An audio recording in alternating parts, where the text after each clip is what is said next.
thank you, Keenan. You are masterful, and especially with the cocktail bar thing, I think I have to use that one myself.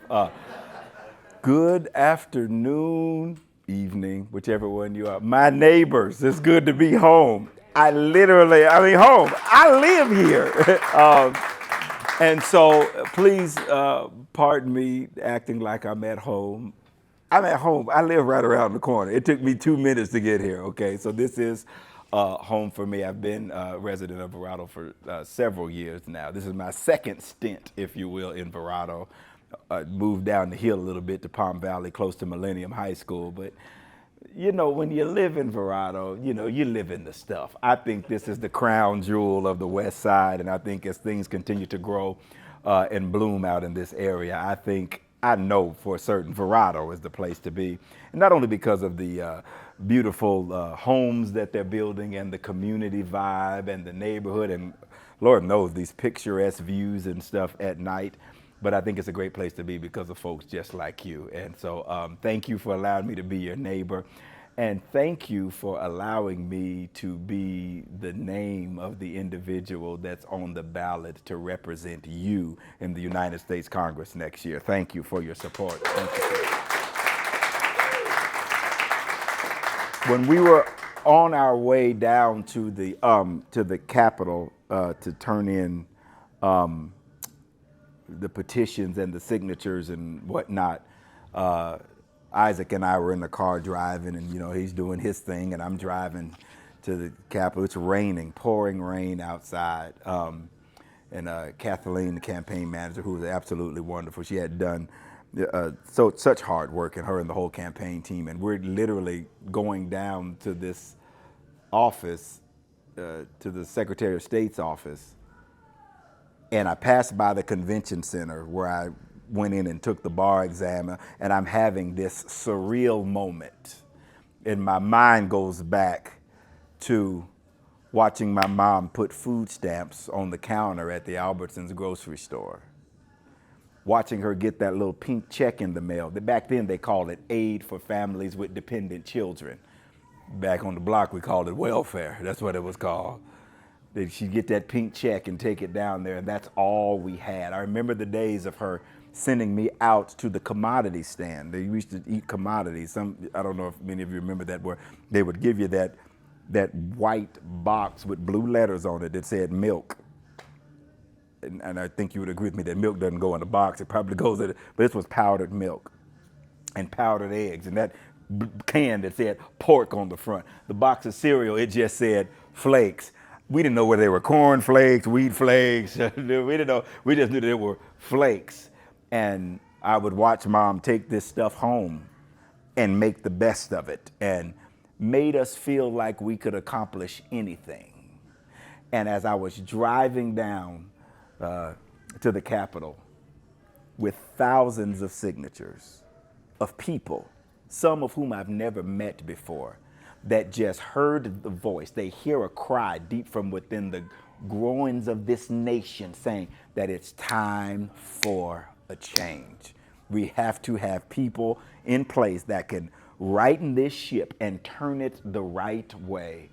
And to have so many hundreds and hundreds and hundreds and hundreds of people not only trust in your message, but trust in your character and your ability to bring some normalcy back to politics, to put leaders back in front of our children that will actually take them and introduce them to. We got some people representing us now that I wouldn't take my puppy to go meet. I don't know if you feel that way. I don't even want my puppy to meet you. You know what I mean? Because you're so far off the mark, and it's very humbling. And I'm walking into the Capitol, into the Secretary of State's office. It was a surreal moment. It's a reminder that in this country, anything is impossible. Absolutely anything is impossible. If we can put down our weapons and stop fighting against each other and work with each other and get some substantive things done and get the country working back for everyone again and continue this pursuit of a more perfect union. And so I'm honored to be here today. Thank you to the Democrats of Verrado, the committee members, and everybody that made this possible. Thank you. Thank you for allowing me to be here. I've been here once before. It's been a while. But I'm talking about in the meeting. I'm here, quite often. Y'all probably see me, at the grocery store every now and then when I get here. I don't think I've been home this early in the evening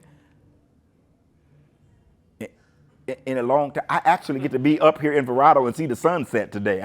This is pretty exciting. So if I feel like I'm thrilled, I really am thrilled. This is the closest I've been to a sunset because, you're out handling the business of the people, of course, and furthering the campaign. So to all of you folks, thank you again. Keenan, our positive energy, thoughts, prayers, all of that good stuff is with you, your family, your grandmother, your mother, and all of that stuff as you go through this stuff.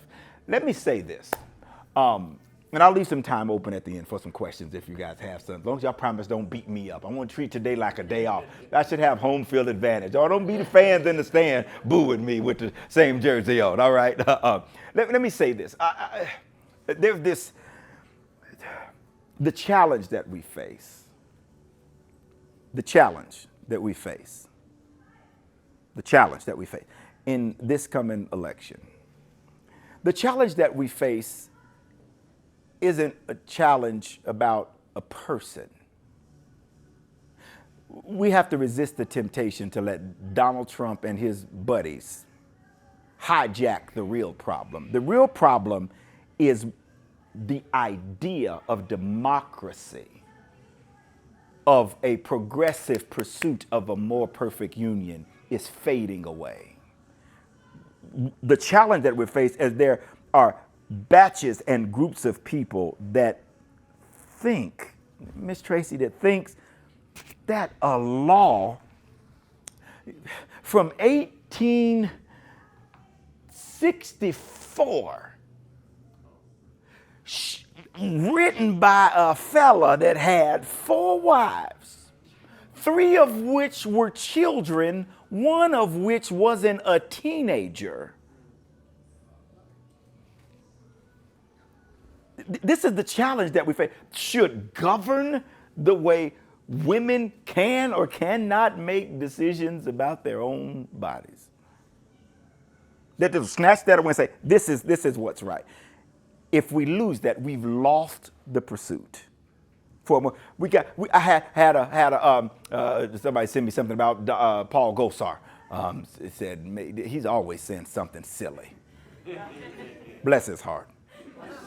That's his heart. The boy, I just don't know if he has the ability to get out of his own way. He just keeps falling on his own sword. Makes this comment that just makes no sense. Then you say it to somebody like me that's a United States Marine. We need more white people in the Army. Well, come on, hold on. Yeah, but just let me because I've been out there. Any veterans in the room today? Any veterans in the room? Thank you for your service. Let's give these veterans a round of applause. Thank you for your service. Now, Mr. Ed, I don't know about, which branch of the service were you in? I was in the Coast Guard. You was in the Coast Guard. The Coast Guard, Marines, anybody else? Who else? What branch of the service? Air Force. Air Force, I'm sorry. No, I'm just playing. Oh, yeah, Air Force. Anybody, or was somebody else where they had the branch of the service? Army. The Army guy there. Yeah, tough guy. They're the second toughest people next to the Marines. You got now, you fellas, different branches of the service represented here. It never dawned on me to ask the color, race, ethnicity, sexuality, anything else of the person that was next to me, whether the sailor, the soldier, the Marine, the airman. It didn't matter to me. Only thing that mattered to me is pick up your rifle and shoot that way when they come over the hill. That was it. And let's all go home to our families together. When an elected official who would be responsible for declaring war, if need be, can make such an, asinine comment. Racist.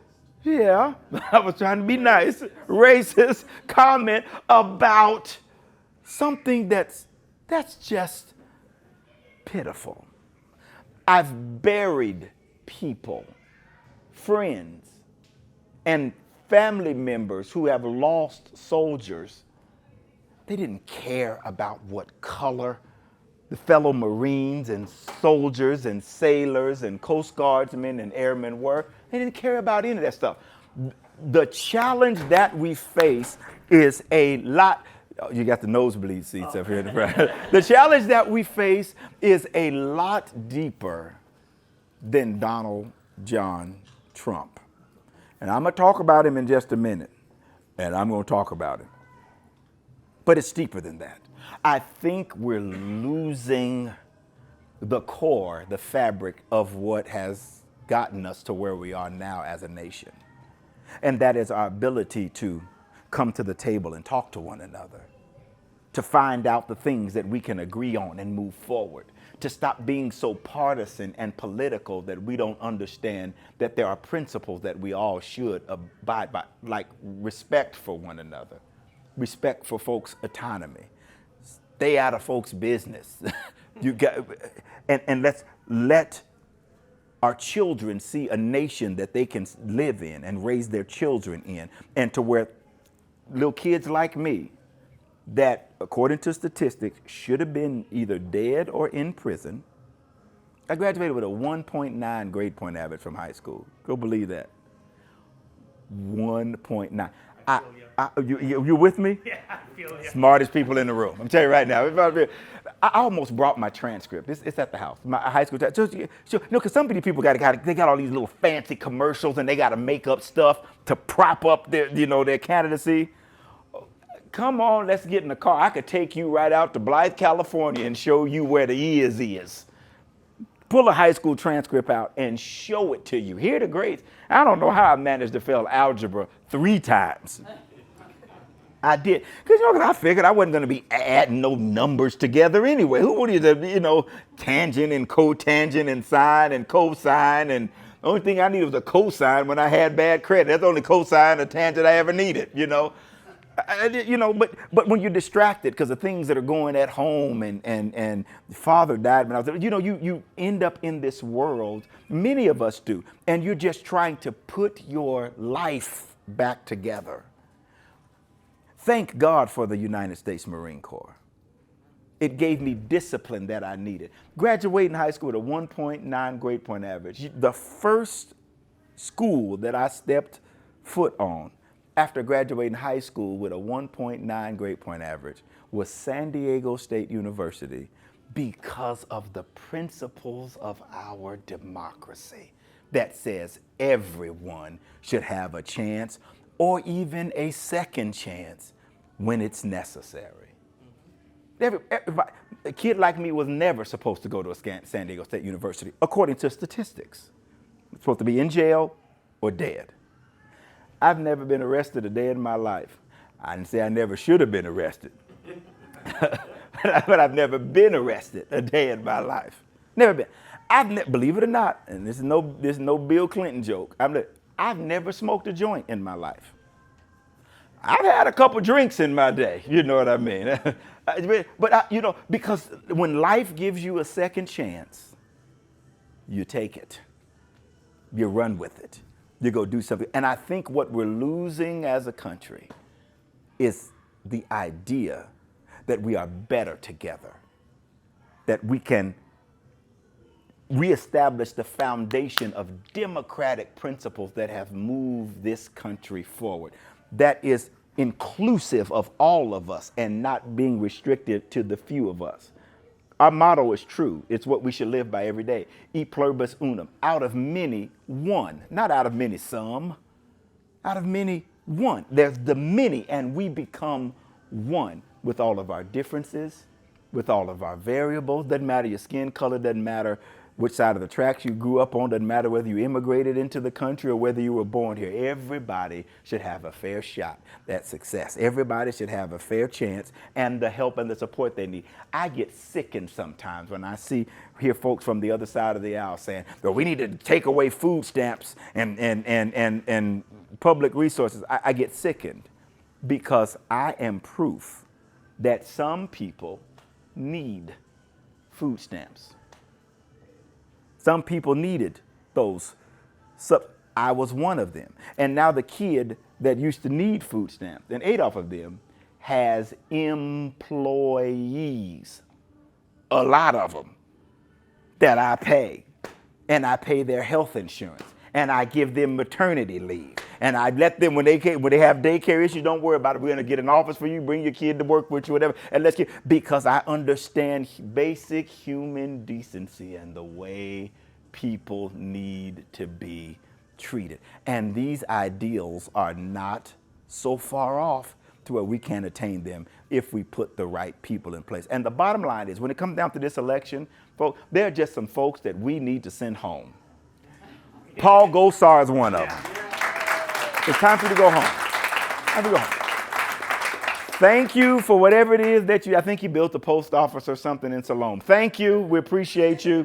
Hasta la vista, sayonara, arrivederci. Boy, bye. Go back to Prescott or wherever it is that you came from. The people are tired of being misrepresented.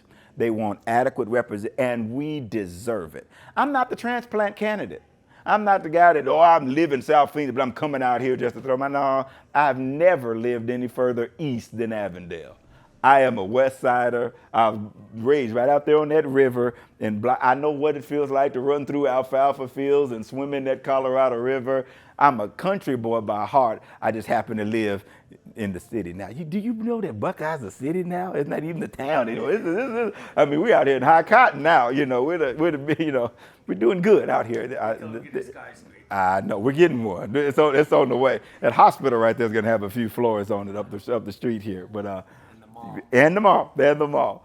So we're in that prime moment where we need to send some people home. And can I say this to you? And the only way a change is going to be made is if you, the people, make it. I want you to be encouraged about something, because I've been out on the campaign trail. I've run into a few, less than remarkable people out in the deeper, red areas of our district. But to my surprise, the majority of them have been open to listen and receptive, because even they know, whether they tell you or not, many of them. Now, you got this far, way right people that you're just not going to touch them. You're not going to move them. And so you leave them alone. Don't waste your breath. Use it for something useful. Don't waste it but there are remnants of the Republican Party and Lord knows independents that are just as nauseated about what's going on as you are as a Democrat. And they've listened. We had an event up in, we've had a bunch of them. Sun City Festival, there it is. Had a in-house thing, and there's a bunch of folks there. And it was purposely a bipartisan event. The intent of it was to be, were you there? But the intent of it was to be bipartisan. Dems, independents, about 12 or so, 15, 12 Republicans. I'm talking about, and MAGA Republicans there, this sitting there. And went in and I sat and we started talking. We talked about policy. We talked about issues. We did everything else. And out of the 12, by the time we left, 9 said we were you. Republicans. Out of 12, 9 said we were with you. One guy said, and I'm talking about pulled out there, made donations. One guy said, I made a $100 donation today, and I got another $1,000 because I got this other MAGA guy I want you to go call to. If you can convince him, I'm going to give you another $1,000. This literally happened because they know that they're on a sinking ship. But sometimes pride and arrogance gets in the way. Some people just, and you have to be non-combative with them. And I stand there and I hear him out. Sometimes I'm thinking to myself, Lord have mercy, how could you go? You know what I mean? It takes a lot of balance, if you will. I think this is where the lawyer in me helps a lot, because you can hear all of the other arguments from the other side, but the purpose is to bring people along. And when you can go in a room and 9 out of 12 of them say, we got you. And one guy even asked, how can I switch parties to vote for you in the primary? I said, well, it's a little too late for that. You know what I mean? But come November, buddy, I got your number. I'm going to come look for you because I need your vote. What am I saying? We are writing a story about how the West was won. That's what it is. I know there was an old TV show or movie or something out there called How the West Was Won. We're literally writing that story right now of how the western side of this state is going to be run. Let me say a couple of things to you factually. I don't believe that the census data that they have, and never mind what I don't believe, that there's plenty of people that know that the census data that they based a lot of this stuff on is just wrong. They took it during the middle of COVID and the numbers were wrong. The people just didn't participate in it. They did. Now, but I will say, you know, Republican to Democrat, of course they outnumber us. You know what I mean? They do, you know, most districts across the state, they outnumber Republican and Democrat. But the biggest voting bloc in the state right now is independent voters. It's the biggest voting bloc across the state. And it's the truth, and it's the same in this district. Independent voters. These are people that, for whatever reasons, say, I don't want to deal with any of that stuff. And our support amongst independents has been so overwhelming, it's almost as good as our support from Democratic voters, because they know it's that time for change. So the census data is not all the way right, and everybody recognizes that. In fact, it's wrong to the degree that they know in the State House that we're supposed to have an extra seat, an extra congressional seat. They just haven't got, or an extra seat, legislative seat. They just haven't gotten around to it yet because they're still fighting over 1864. They'll get around to it after a while, hopefully, once we get some of these other legislative district folks elected in office. This has to be, we have to run the ticket all the way down this ballot. We have to run the ticket and make sure that people are getting elected. Democrats are getting elected. So the numbers are wrong. We deserve extra. The numbers out here in the West definitely are wrong. There's been such an influx of folks from California, Oregon, and Washington. This ain't the Wild Wild West anymore. The fabric of our communities have changed. It's become more diverse. It's become more, and I get it. Some of us live in these, you know, Republican strongholds where 6 of our neighbors got. Don't be deceived by all of that. My grandmama used to tell me, an empty wagon makes a lot of noise. That's what Granny told me. Empty wagon makes a lot of noise. You know, anybody ever had one of those little red flower wagons? You're walking down the sidewalk bumping, the whole time. I used to put my cousin Mikey in the back of it. As soon as I put Mikey in the back of it, it was a little hard to pull, but it was quiet. We might have a little hard to pull and it might be quiet, but it's because we're carrying something. It's bigger than just out saying things that don't make sense. The election was stolen. Yeah, it probably was, by that guy that they just sent home the other day. What's his name? The Smith, not me, the other kid. What's his name? Andrew, Austin, him. Yeah, he going to jail too if they go look up the rest of this stuff for stealing votes. Did y'all hear about that? Let me catch y'all up on the news. This is the tea, as they say. This is the tea. Signatures on this petition for election. Dozens and dozens of things forged. And they're talking about the election was stolen. You're right. It's y'all. You're still. We're not stealing the election. I told a group of Republicans the other day. We were talking to them. And they said, "Well, when Paul Gosar beats you, what are you going to do?" First of all, it's not going to happen. Number one, let me correct you on that. Second of all, I can promise you what I'm not going to do is stand in the face of voters who I'm responsible to and tell them a lie that an election was stolen when you know it was a fair one. That's what I'm not going to do. You should have saw the look on their face. I can tell you what I'm not going to do. I'm not going to try to override the will of the people while being pimped by Trump the whole time. That's what I'm not going to do.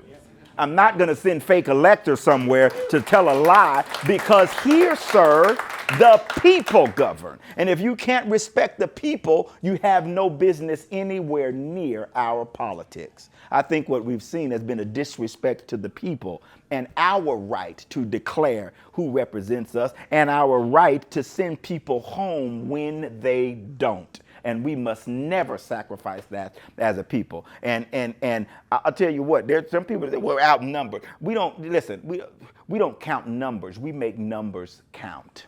Did you hear what I said? We don't count numbers. We make numbers count. If this is all we have, that's all we need to go win an election. We've already made history once already, and we haven't even gotten to an election yet. I'm the first Democrat to run and be on a ballot in Arizona's 9th Congressional District. You've made history already. You know what I mean? And the train is moving in the right directions, and the race There are people in D.C. and other places. They're watching this race. The word has gotten out. This is the race to watch, because as we do what we do to win this race, and we're going to win this race, and we're going to win this race. I feel it in my bones. I feel it in my bones. I've put my money where my mouth is, and right now, I'm Paul Gosar's worst nightmare, and he knows it. I'm his worst nightmare, because at some point he's going to reconcile with his record. Either he's going to come debate me, which would probably be the better choice, and that's not a good choice, or I'm going to debate his record. Let me let you know the secret. I'm a trial lawyer. I got trial at 9 o'clock in the morning. I don't got fake credentials. I didn't buy my certificate, my graduation, my son calls it. I got a graduation certificate. I said, son, it's certificate, not a certificate. He's 6 years old, he's trying to learn his words. I didn't buy my degree offline. I got a real degree. I practice in real federal court, real state court, pick real jury. That's why I'm appalled at the way Donald John Trump is acting in a court of law. He better thank God I'm not the judge, because I would have threw his behind in jail or out of my courtroom a long time ago. You don't get to act like that. You don't get to act like that. You have right to due process. Yeah, right. You have the right to due process. We all do. But you don't have the right to sit in this courtroom and show your behind and embarrass a nation and insult our judges and criticize their families. You do not. He better thank God every day he wakes up that Quacy Lamar Smith is not the judge on that bench, because he'd have been in jail alone, and it has nothing to do with politics. It has something to do with decency. I've stood up in court and told my own client, will you shut up and stop interrupting the judge? That's the judge. If we don't respect the laws of our country and the people that serve our country, what else do we have left? We're a nation of laws. And you don't get. And this guy, check this out. This guy is running for president, and he can sit in court and fart. The guy's running for president. That's nasty. Come on. You're not gonna let your kid. If your kid's sitting in a public place and broke wind, ain't you gonna say something to him?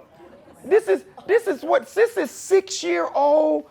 This is shameful. I was sitting, and I'm literally sitting in my office, and as a lawyer, an officer of the court, I'm literally seething. Like, why are we giving this man such a pass? Yeah. Intimidating jurors, walking out of the courtroom with a gag order, right in front of the camera, acting like nobody. Shame on us if we don't send him home. Shame on Republicans if they don't send him home. Shame on independents if they don't send that man home to Mar-a-Lago, to Russia, wherever he's going. Send him home. Your child. Can you imagine having to explain to your 11-year-old grandson, Grandpa, I watched on the news that President Trump farted in court. Can you imagine explaining this to your child? First of all, it's just socially disgusting. Yeah. But it's such a disrespect to the institutions of our government. And we can do better, and we must do better. I don't care if Joe Biden is 162 years old. I will take him any day over Donald Trump. It doesn't matter to me. I don't care about his age. I let you in on the secret. Check this out. He was old the first time I voted for him. And we got jobs in Arizona. We got plants coming. The economy's fine. Don't care what they're telling you. And he was old then. He was old then. And so we can do better. Here's the challenge that we face. I don't have the NRA. I don't have the NRA. They're not going to come write me money because they're fighting tooth and nail trying to hold on to Paul Gosar. Paul Gosar is the most vulnerable political candidate in this state today. It's him. I want to be clear. I'm not running just so we have a name on a ballot and we can say that we put up a candidate. That wouldn't be a good use of my time. it wouldn't be a good use of the tens of thousands of dollars that I have put into the campaign personally. It wouldn't be a good use of your emotion and your time if, and your donations and volunteering, if the point wasn't to win. I plan on winning. We're running to win. We're running to win. And I've been down. I've worked from the bottom to where I am. I'm not afraid of numbers. I'm not afraid of statistics being against me. Miss Paulette, I've lived my whole life fighting against numbers and statistics.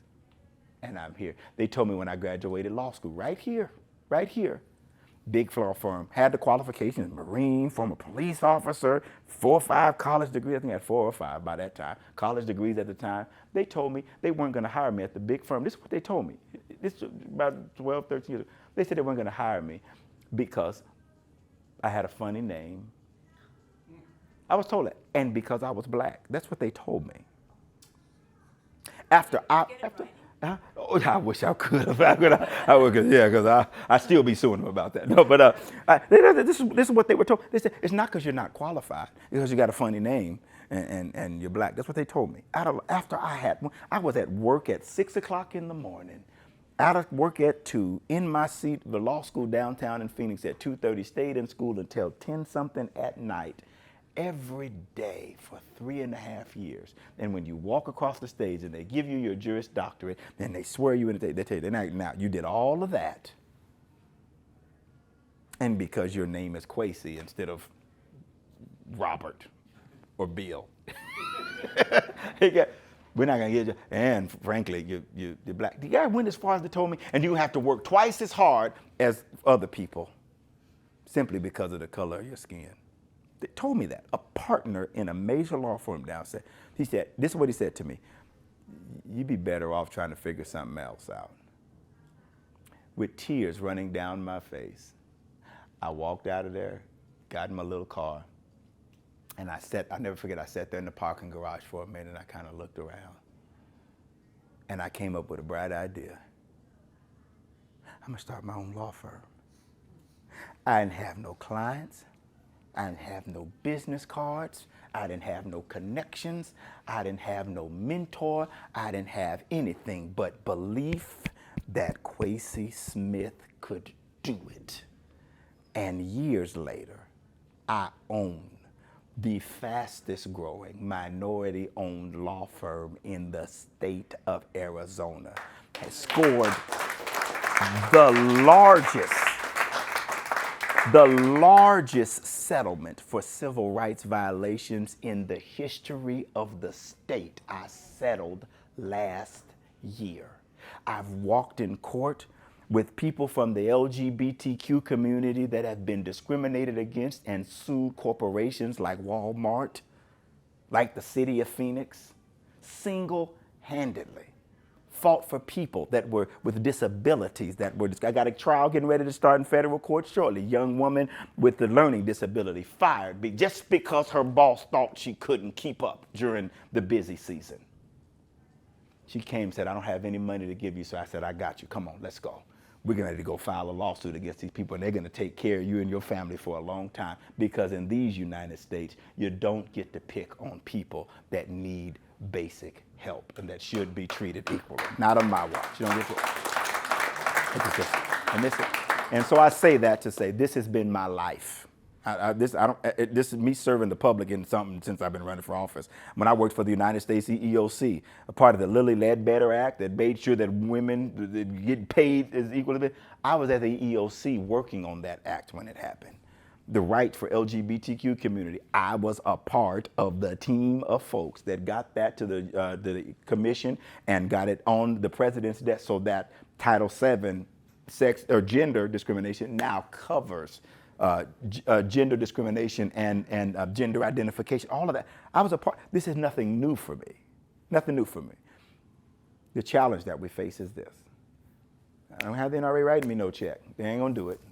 They want me gone because they know Paul Gosar has his hands full, and they they're going to lose this seat. They know that. What we have to do, we have to believe that we can do it. That's going to hurt my heart to tell you this, but I have to tell you this because I need your help. The Democratic Party from the state has told me to my face. It's not, I didn't get this wasn't from an email. This wasn't, what's the Marvin Gaye thing? Or not, the Marvin Gaye heard it through the grapevine. Yeah, it wasn't a heard it through the grapevine. This wasn't nothing. They told me this to my face. Yeah, our money that we got, it's not going to go past Avondale. I'm not Avondale, Maryvale. It never does. Maryvale. That's what they told me. Never does. See, and I didn't even know that much. I'm learning something now. That it's not going. They got hundreds of thousands of dollars from the National Party. It's not going past Maryvale. We live 20 miles from Maryvale. I live in Buckeye. And there are Democrats in Buckeye. And can I say this? And I wish y'all would help me with this and believe this like I do. You don't get to write me off. You don't get to say that I'm out here and I don't matter. I'm a Democrat. I ain't changing parties. I'm not going to Kirsten Sinema anybody. I'm not doing that. I'm not changing the party. You know what we're going to do? We're going to gather ourselves together and go win this seat. If you won't help us, we're going to help ourselves. But does anybody feel like that besides me? But you don't get to write me off. I want change in my legislative district. And if you won't help us, we will help us. I don't care if I got to bake cupcakes and Twinkies and put out wallflowers and poster boards and yard signs or smoke signals. You don't get to write me off. We are Democrats. We are Democrats in Verrado. We are not going away. I don't care how many Trump flags you put up in your front yard. I know that's bad English. I ain't going nowhere. I believe that everybody should be treated with respect. I don't think you get to just demand what somebody, I could go on and on about that. We're not going anywhere. And we have to help ourselves. And so when they told me that, you know what the little welfare kid did? I pulled out my checkbook. You don't get to tell me to go away.